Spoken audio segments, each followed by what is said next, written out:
पटवारी के अंदर और राजस्थान वीडियो के अंदर और यहाँ तक कि हमारा राजस्थान पुलिस और पशुधन सहायक के अंदर हमारा कंप्यूटर जोड़ दिया गया है। तो हम इसी के बारे में आज बात करेंगे और इसके अंदर हम बात करेंगे इनपुट डिवाइस के बारे में। किसके बारे में? इनपुट डिवाइस के बारे में। तो इनपुट डिवाइस में हमने क्या-क्या पढ़ना है वो अपन देख लेते हैं। तो सबसे पहले हम इनपुट डिवाइस में हम पहले तो कंप्यूटर सिस्टम के बारे में जानकारी लेंगे। किसके बारे में लेंगे? कंप्यूटर सिस्टम के बारे में। तो कंप्यूटर सिस्टम में हम क्या-क्या है देखते हैं।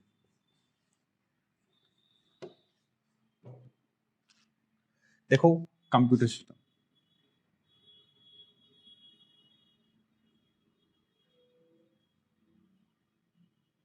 सबसे पहले तो हमें ये याद होना चाहिए कंप्यूटर सिस्टम होता क्या है। देखो कंप्यूटर सिस्टम हमारे जैसे शरीर है, शरीर के विभिन्न अंग हैं, तो इन अंगों से मिलकर हमारा पूरा बॉडी बनता है, उसे हम बोलते हैं सिस्टम। ऐसे कंप्यूटर में भी input device, output device, storage device और प्रोसेसिंग डिवाइस जब मिलके एक साथ काम करते हैं तो उसे सिस्टम बोला जाता है और उसे बोलते हैं कंप्यूटर सिस्टम। कंप्यूटर सिस्टम के अंदर सबसे पहले हमें मिलता है इनपुट डिवाइस। क्या मिलता है? Input device. क्या मिलता है? इनपुट डिवाइस मिलता है। दूसरे नंबर पे यहाँ पर हमें मिलता है प्रोसेसिंग डिवाइस। क्या मिलता है? Processing device. क्या मिलता है? प्रोसेसिंग डिवाइस मिलता है। यहाँ पर प्रोसेसिंग डिवाइस हमें बोल सकते हैं। उसके बाद हमें तीसरे नंबर पे मिलता है आउटपुट डिवाइस। आउटपुट डिवाइस मिलता है। क्या मिलता है? आउटपुट डिवाइस मिलता है। और चौथे नंबर पे हमें मिलता है क्या? हमें स्टोरेज डिवाइस मिलता है। क्या मिलता है?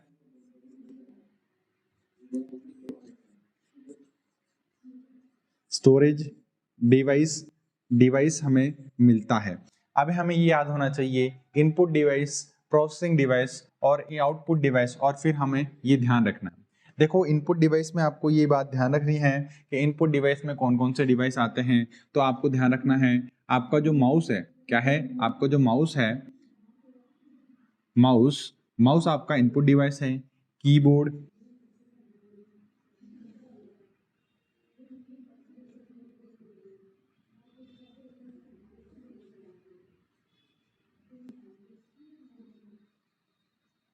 कीबोर्ड जो है आपका इनपुट डिवाइस है। इसके साथ साथ आपका जो टच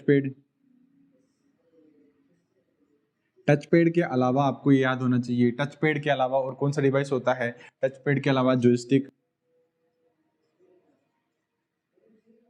जॉयस्टिक होता है। इसके अलावा स्कैनर भी होता है।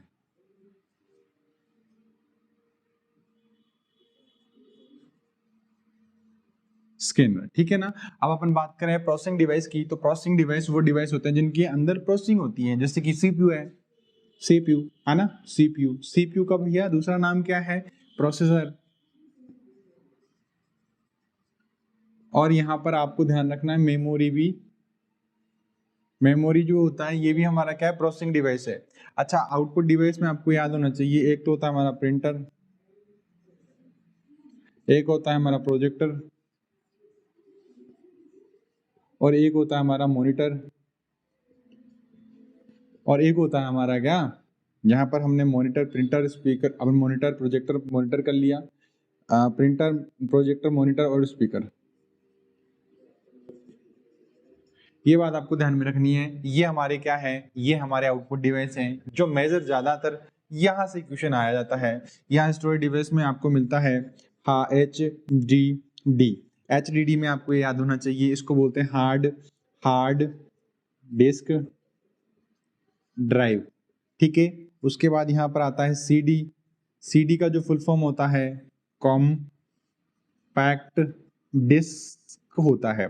तीसरे नंबर DVD का फुल फॉर्म होता है डिजिटल वर्सटाइल डिस्क। आपको ये याद होना चाहिए बेटा, DVD का जो दूसरा नाम होता है वो होता है digital video disc, digital video disc. ये आपको ध्यान रखना है, ये याद कर लेना बेटा कि इनपुट डिवाइस के एग्जाम्पल कौन से, उदाहरण इसको लिखते हैं, उदाहरण यह है, ये उदाहरण है, ठीक है ना।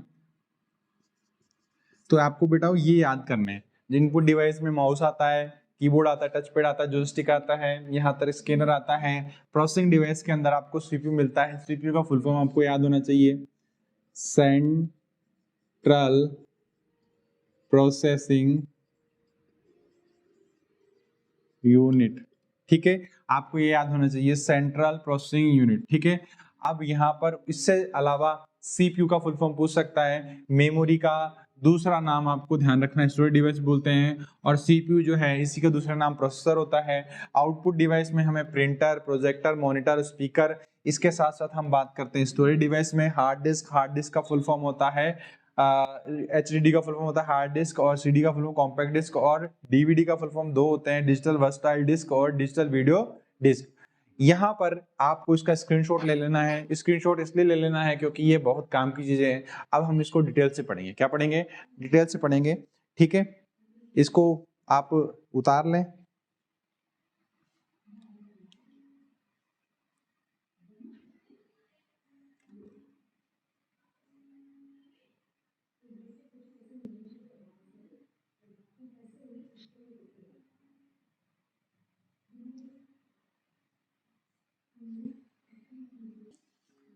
इसको मिटा देता हूं मैं।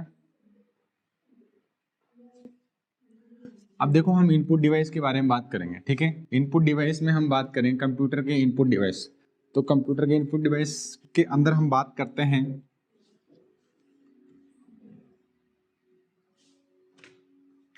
तो इनपुट डिवाइस के अंदर इनपुट डिवाइस,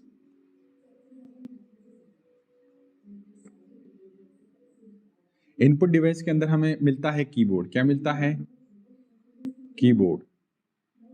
तो यहाँ पर कीबोर्ड जो होता है ना, कीबोर्ड में जो संख्या होती है, टोटल संख्या, वो संख्या होती है, वो होती है 104। कितनी होती है? 104 होती है। आपको याद होना चाहिए, यहाँ पर इसमें फंक्शन की होती है, फंक्शन की। तो बेटा वो फंक्शन की क्या होती है? फंक्शन की क्या होती है? देखो, फंक्शन की कीबोर्ड में ऊपर के साइड पे हिस्से पे होती है, ये बात आपको ध्यान में रखनी है। और इनकी जो संख्या होती है बेटा, इनकी संख्या जो बेटा होती है वो होती है कितनी? वो होती है 12। बेटा कितनी होती है? 12 होती हैं। बेटा कहाँ से कहाँ तक? बेटा यहाँ से एक 1 से F12 तक होती है, ये बात आपको ध्यान में रखनी है। आपको यहाँ पे इसका भी कुछ ध्यान रखना है। F1 जो है वो हमें हेल्प के लिए यूज होती है, हेल्प के लिए हम यूज करते हैं। और यहाँ पर F2 जो होती है, F2 वो हम यूज करते हैं रीनेम के लिए यूज करते हैं। ठीक है, उसके बाद F4 होती है, वो हम कंप्यूटर Alt+F4 का यूज करते हैं। तो यहाँ पर हम F4 का यूज ना करके F5 का रिफ्रेश के लिए,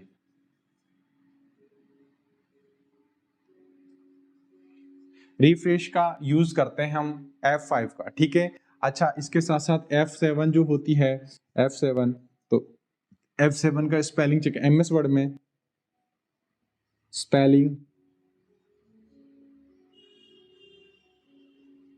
चेकिंग के यूज में ली जाती है। इसके साथ F12 जो होता है वो सेव एज का यूज करने के लिए होती है। इतनी बात आपको ध्यान में रखनी है। इसके बाद दूसरे नंबर पे जो आती है हमारी कीज, उसे बोलते हैं टॉगल की। क्या बोलते हैं? टॉगल की। देखो माय डियर स्टूडेंट्स, टॉगल की परिभाषा क्या होती है? पहली बात तो अगर हम इसकी बात करें, इसकी संख्या की, इसकी संख्या जो है, इसकी संख्या कितनी होती है? इसकी संख्या होती है माय डियर 3। कितनी होती है? 3। कौन कौन सी होती है माय डियर? पहले नंबर पे होती है कैप्स लॉक, दूसरे नंबर पे होती है यहाँ पर स्क्रॉल लॉक, तीसरे नंबर पे होती है हमारी नंबर लॉक। यहाँ पर आपको ये भी याद होना चाहिए टॉगल की क्या मतलब क्या होता है। टॉगल की आपको ध्यान रखना है, जब हम इस एक टॉगल की को एक बार दबाएंगे तो ये ऑन हो जाती है, जिसको हम बोलते हैं सक्रिय। और आपको ये ध्यान रखना है, दोबारा हम इस की को दबाते हैं तो ये क्या हो जाती है? ऑफ हो जाती है। और ऑफ जो होती है इसको बोलते हैं निष्क्रिय। तो टॉगल की परिभाषा क्या है? टॉगल की परिभाषा ये है, ये एक बार दबाने पर तो ऑन हो जाती है, दोबारा उसी की को दबाएंगे तो ये क्या हो जाएगी? ऑफ हो जाएगी। ये बात आपको ध्यान में रखनी है। आपको ये याद होना चाहिए कैप्स लॉक का वर्क क्या होता है। जब कैप्स लॉक क्या होगी? जब कैप्स लॉक ऑन होगी, क्या होगी? ऑन होगी, तब मैं कोई भी अल्फाबेट टाइप करूंगा तो बड़े अल्फाबेट टाइप होंगे, छोटे अल्फाबेट टाइप नहीं होंगे। परंतु जब कैप्स लॉक क्या होगी? ऑफ होगी। क्या होगी? ऑफ होगी। यानी कि ये निष्क्रिय या डीएक्टिवेट होगी, तब मैं कोई भी अल्फाबेट टाइप करूंगा तो कैसे टाइप होंगे, स्मॉल अल्फाबेट टाइप होंगे। आई बात समझ में। ऐसे ही हमारी जो कीबोर्ड होता है, कीबोर्ड के राइट साइड पे यहाँ पर नंबर पैड होते हैं, तो नंबर पैड को एक्टिव या चालू या बंद करने के लिए मैं क्या करूंगा, नंबर पैड नंबर लॉक का प्रयोग करूंगा। आई बात समझ में। अच्छा, इसके साथ साथ टॉगल की परिभाषा आपको याद होनी चाहिए और इसकी संख्या कीबोर्ड में कितनी होती है। अब अपन बात करते हैं कॉम्बिनेशन की बात करें तो कॉम्बिनेशन की जो होती है, इसकी जो आपको ध्यान रखना है, इसकी जो संख्या होती है वो संख्या जो है वो कितनी होती है, वो संख्या होती है 3। अगर टोटल कीबोर्ड में बात करें तो कितनी होगी, 6 होती है, यानी कि राइट साइड और लेफ्ट साइड दोनों को मिला के। वैसे आपको जो एग्जाम में पेपर में पूछा जाएगा वो ये पूछा जाएगा कॉम्बिनेशन की कितनी होती है, तो 3 होती है। आपको ये भी याद होना चाहिए कॉम्बिनेशन की जो है उसको हम मॉडिफायर की भी बोलते हैं। इसके साथ साथ हम कॉम्बिनेशन की के अलावा मॉडिफायर की और कंट्रोल की भी बोल सकते हैं। तो आपको ध्यान रखना है, यहाँ पर जो पहले नंबर पे आती है ये CTRL, दूसरे नंबर पे आती है शिफ्ट और तीसरे नंबर पे आता है हमारा क्या, अल्ट। आपको ये बात याद होनी चाहिए माय डियर, आपको ये बात याद होनी चाहिए कि इसकी परिभाषा जो है, डेफिनेशन जो है वो क्या है, यह अकेली कार्य नहीं करती। क्या करती है तो फिर भाई ये किसी के साथ मिलकर कार्य करती है। यह किसी के साथ मिलकर कार्य करती है। बस आपको इतनी बात ध्यान रखनी है। देखो माय डियर स्टूडेंट्स, ये आप लोग क्या कर लें, इसको उतारना नहीं चाहते तो इसको स्क्रीनशॉट ले लें, क्योंकि देखो कीबोर्ड से अगर क्वेश्चन आया तो कीबोर्ड से क्वेश्चन आएगा तो यहाँ से आएगा और कहीं से भी नहीं आएगा, ये मैं आपको गारंटी देता हूँ। अच्छा, मैं इसको आगे चलूं तो यहाँ पर अगर मैं मिटाता हूँ फंक्शन की, तो फंक्शन की को जैसे मैंने मिटाया तो यहाँ पर मेरे को मिलता है, देखो हमारे कीबोर्ड के अंदर डिलीट करने के 2 बटन होते हैं, एक का नाम होता है बैक स्पेस और एक का नाम होता है डिलीट। ठीक है, अब आपको ये याद होना चाहिए बैक स्पेस और डिलीट में क्या अंतर होता है। देखो हम जब टाइप करते हैं तो आपको कुछ तरह से इस तरह का कोई सिंबल दिखाई देता है, इसको बोलते हैं हम कर्सर। क्या बोलते हैं, कर्सर बोलते हैं। क्या बोलते हैं माय डियर स्टूडेंट, कर्सर बोलते हैं। कर्सर के इधर वाले साइड को बोलते हैं राइट साइड और ये वाला जो साइड होता है वो लेफ्ट साइड होता है। तो आपको ये याद होना चाहिए ये कर्सर है, कर्सर के राइट साइड के शब्दों को मिटाना है तो हम किसका प्रयोग करेंगे, डिलीट का प्रयोग करेंगे। ये कर्सर के लेफ्ट साइड के शब्दों को मिटाना है तो हम किसका प्रयोग करेंगे, हम बात करेंगे बैक स्पेस की। आई बात समझ में। इतनी ही बात आपको ध्यान में रखनी है, दोनों का काम मिटाना शब्द होता है, परंतु कौन से शब्द किधर के शब्द कहाँ क्या मिटाना है वो डिपेंड करता है इन कीज के ऊपर।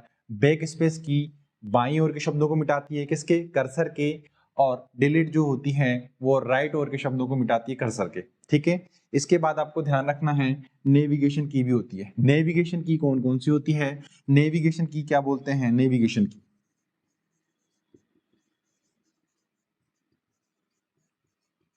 नेविगेशन की संख्या जो होती है, उसकी संख्या जो होती है वो कितनी होती है, वो 4 होती है, 4। अच्छा, नेविगेशन की को हम एरो की बोलते हैं। नेविगेशन की को हम क्या बोलते हैं, एरो की बोल सकते हैं। अच्छा, ये किस तरह की दिखाई देती है, तो कुछ इस तरह की आपको दिखाई देती है।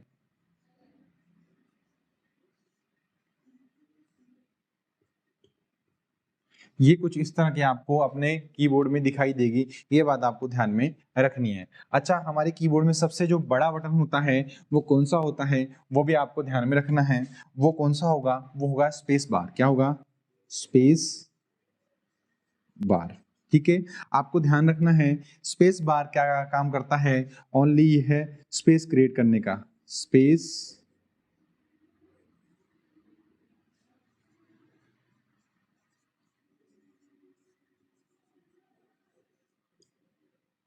कार्य, स्पेस बढ़ाने का कार्य करता है। देखो अगर ये स्पेस बढ़ाने का काम करता है तो टैब बटन होता है, और टैब बटन जो होता है वो भी सेम यही काम करता है, आपको ध्यान रखना है। इसके साथ साथ आपको एक और बात ध्यान रखनी है। क्या बात ध्यान रखनी है? यहाँ पर एक बटन वो भी आता है जो कि एग्जिट का वर्क करता है।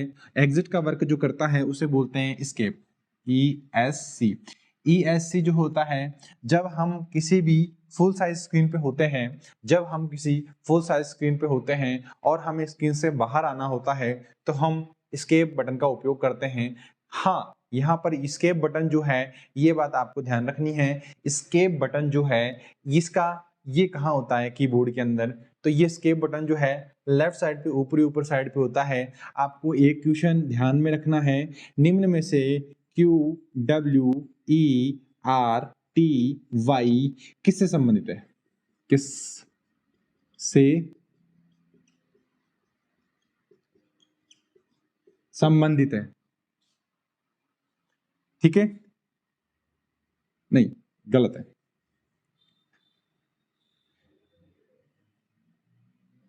QW देखो यहाँ पर QWERTY, ठीक है, किस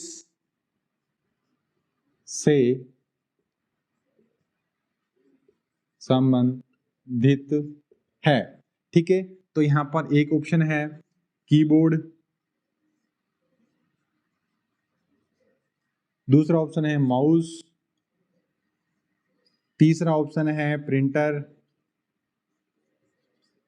और चौथा ऑप्शन है प्रोजेक्टर। तो आपको ध्यान रखना है यहाँ पर जो QWERTY किससे संबंधित है, तो यहाँ पर जो हमारा उत्तर होगा वो होगा हमारा कीबोर्ड। ठीक है, ये हमारा कीबोर्ड कंप्लीट हुआ इनपुट डिवाइस के अंदर। अब हम नेक्स्ट वीडियो के अंदर mouse, printer, output device, storage device, हम सब इसके बारे में जानकारी लेंगे। परंतु आपको वीडियो को लाइक करना है, चैनल को सब्सक्राइब करना है और मेरा मनोबल बढ़ा के रखना है, जिससे मैं और मोटिवेट हो सकूं और वीडियो को अपलोड कर सकूं। ठीक है, धन्यवाद।